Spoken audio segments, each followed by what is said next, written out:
All right, this is 7.1 key features of quadratic functions. You will be able to identify key features of the graph of the quadratic parent function, some vocab words, parabola, and quadratic parent function. So back in topic 3, this was absolute value function. F of x equals the absolute value of x, and this is now quadratic. F of x equals x squared. So basically they have the same features. This graph is called a parabola. This was your absolute value, which is a v. Some of the ones that you're going to draw are going to look like parabolas, look like v's, but they should be in the shape of a parabola.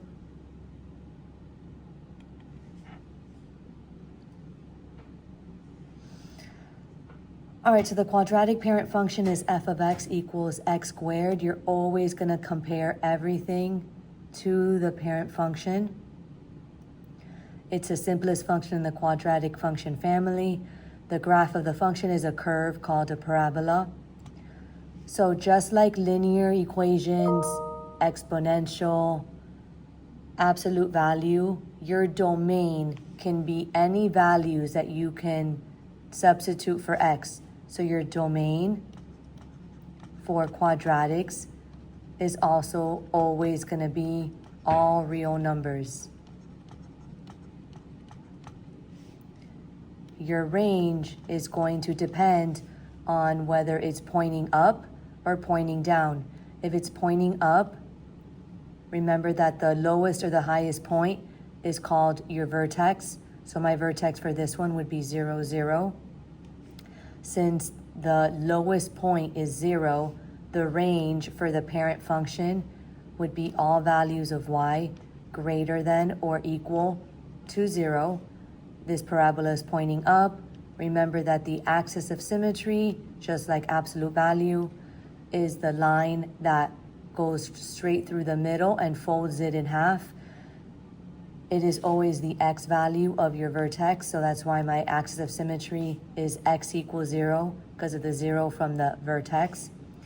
If you were to substitute -2 for x, -2 squared is 4, -1 squared is 1, 0 squared is 0, 1 squared is 1, 2 squared is 4.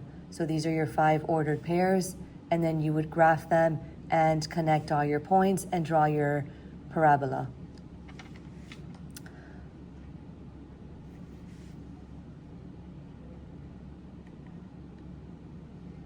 The triad states, when are the values of f of x from example 1 positive and when are they negative?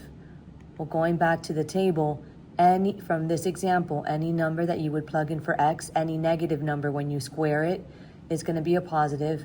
Any positive number when you square it is going to be a positive. So for example 1, your values of f of x will always be positive,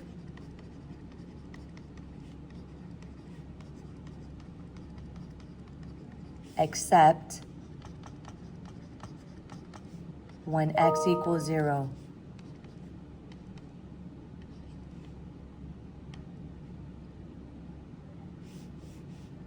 Because when x equals 0, 0 squared is 0. And it will never, for this example, never be negative.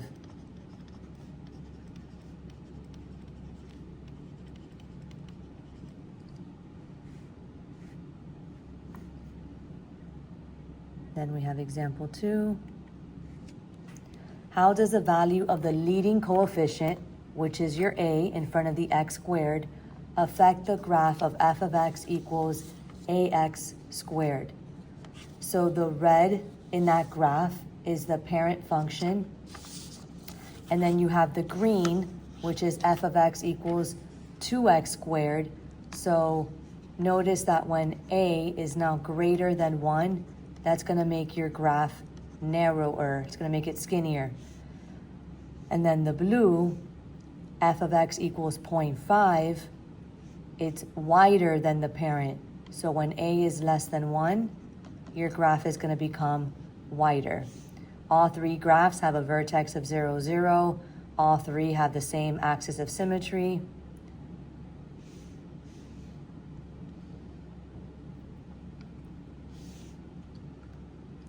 And now when a is negative, that's going to reflect over the x-axis. So this is the exact same graph. They both have 1.5, 1.5, but the blue one now is a negative 1.5, so it's the exact same shape. It just flips over across the x-axis. Algebra terms, reflection over the x-axis. When a is greater than 0, that's just a fancy way of saying when a is positive. When a is less than 0, that means when a is negative. So a is positive, points up. A is negative, points down.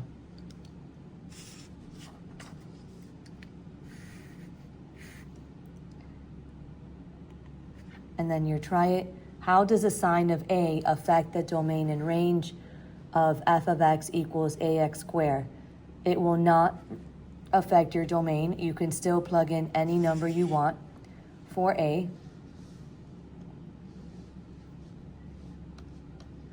So sine of a does not affect,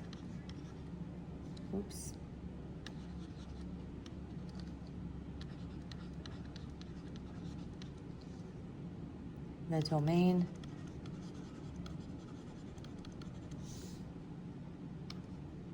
when a is positive.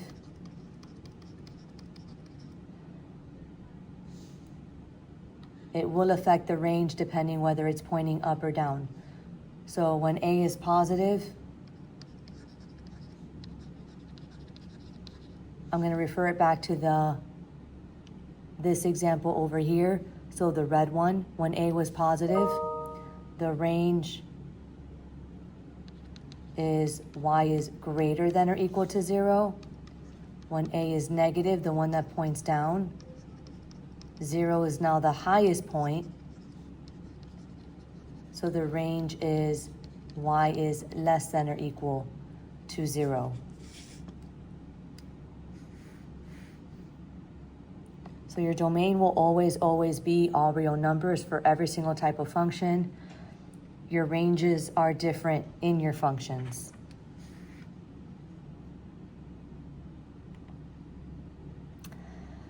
Over what interval is f of x equals 4x squared increasing? Over what interval is it decreasing? I'm going to attempt a little graph right here. I'm going to go by 2's. So -2, 2, 4, 6, 8, 10, 12, 14, 16. So -2, 16, -1, 4. Other side, my 0, 0. And it should be a U, but it may not look so pretty. So notice that from -2, as you have your negative x's, -2, 16, then it went to -1, 4. It went down from 16 to 4. So here it would be decreasing. And then after your vertex, it started going back up. 1, 4, 2, 16. So on the right side here, it's increasing. So you would describe that as an inequality. So this quadratic function would be decreasing when your values are going towards your negatives. So when x is less than 0, and its values are increasing after 0, so when x is greater than 0, your positive numbers. So that's how you would write it. The function is decreasing over the interval x is less than 0, and increasing over the interval x is greater than 0.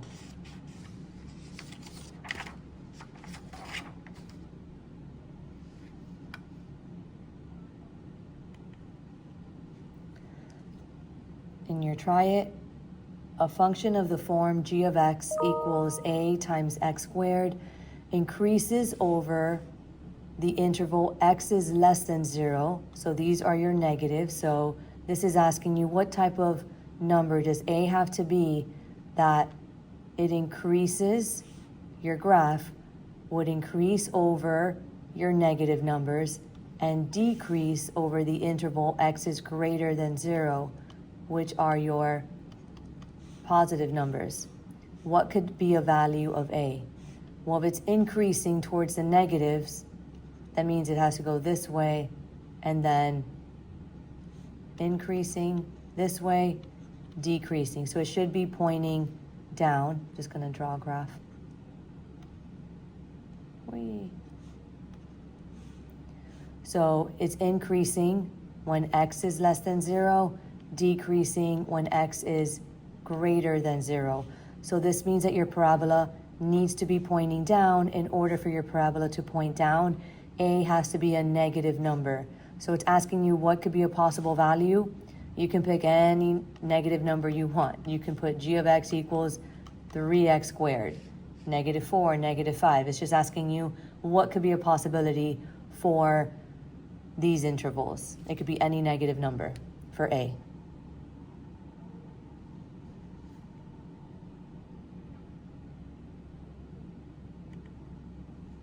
All right, example 4. The owner of a new dance studio is installing wooden floors in all of the dance rooms. How much should the owner expect to spend on flooring for a square room with 15 feet side lengths? Write a function that can be used to determine the cost of the flooring. So the price per square feet of flooring is $8.75. Assuming we don't know how many feet are in the classroom, times area of the dance floor in square feet, x to the second power. Find the value of the function when x is 15. So my equation would be c of x equals 8.75 x squared. And now substitute 15 for your x. So 15 squared is 225 times 875 is $1,968.75. So the cost for a new floor for a square dance floor with side lengths of 15 feet is $1,968.75. You can pause it here and try it on your own.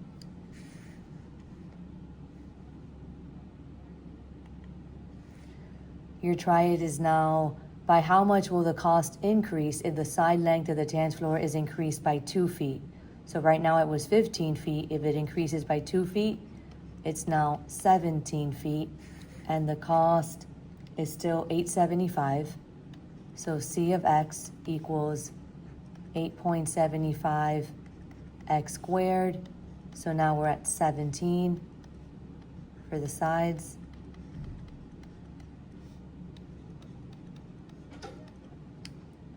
So 17 squared, 289 times 8.75. It would now increase to $2,528.75, but that does not answer the question that they wanted. They wanted to know by how much will the cost increase if the side length was increased by 2 feet. So when it was increased by 2 feet, it went to $2,528.75 minus the 15 by 15, $1,968.75. So it increased by $560.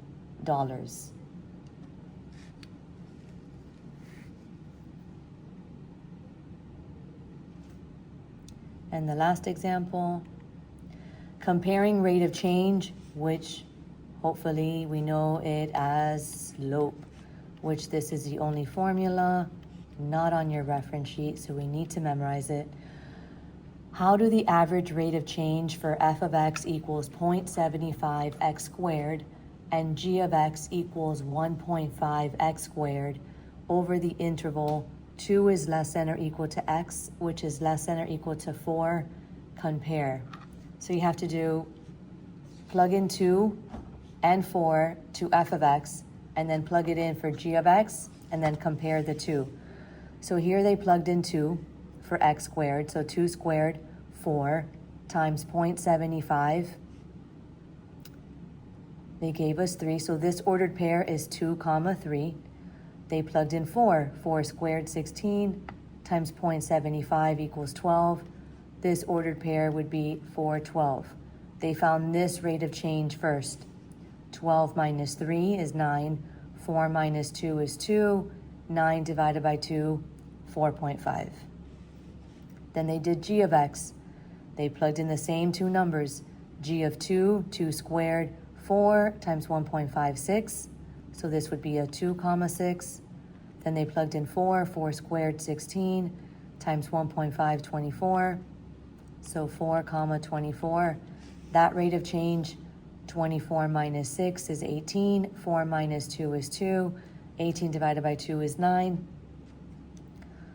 So comparing f of x to g of x is larger by double that amount. So the rate of change for for function g is twice the rate of change for function f.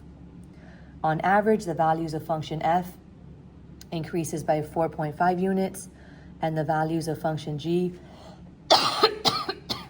excuse me, increases by 9 units for each unit increase in x over the interval.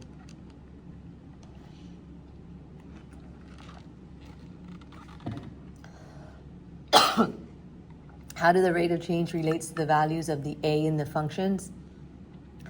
For positive intervals, the greater the value of a, the greater the average rate of change is going to be.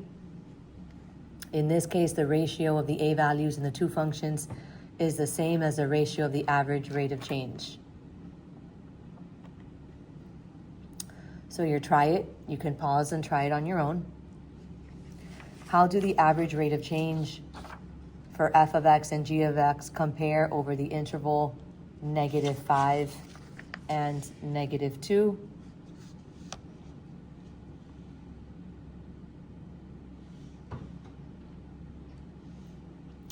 So starting with f of x,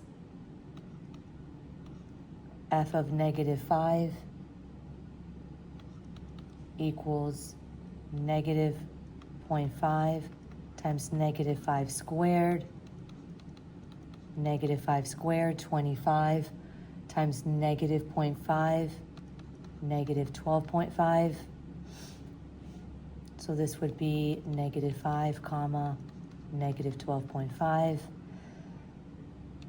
F of -2 equals -0.5 times -2 squared.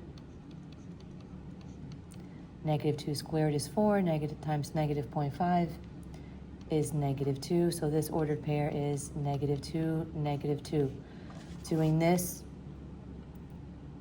rate of change,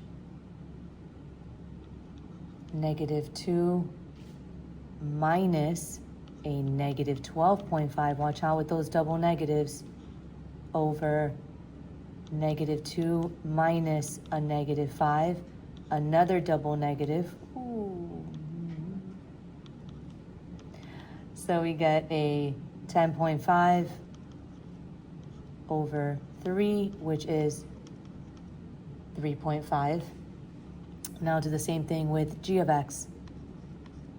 G of -5 equals -1.5 times -5 squared.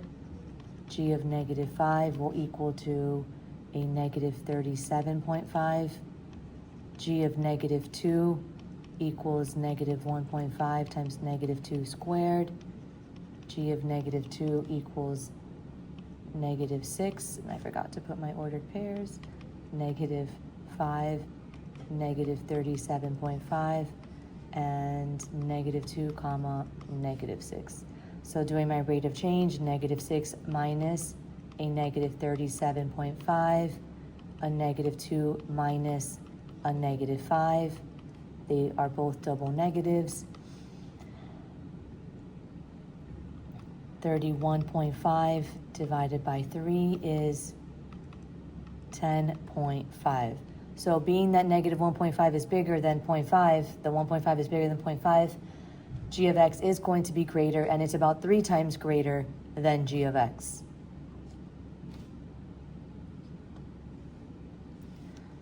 And then this was all letter A. Letter B, for f of x equals 0.5x squared, what is the average rate of change over the interval -3 less than or equal to x less than or equal to 3? What does the average rate of change indicate about the function over that interval? So f of -3 equals 0.5 times -3 squared.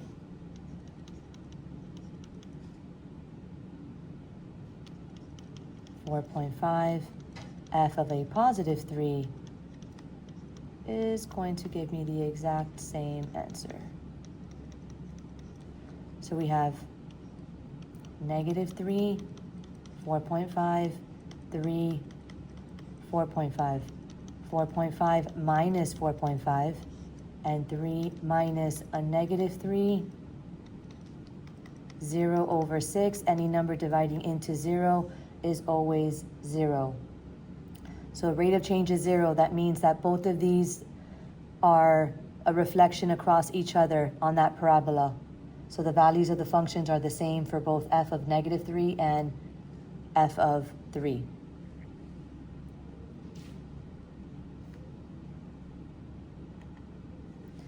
This is just a concept summary.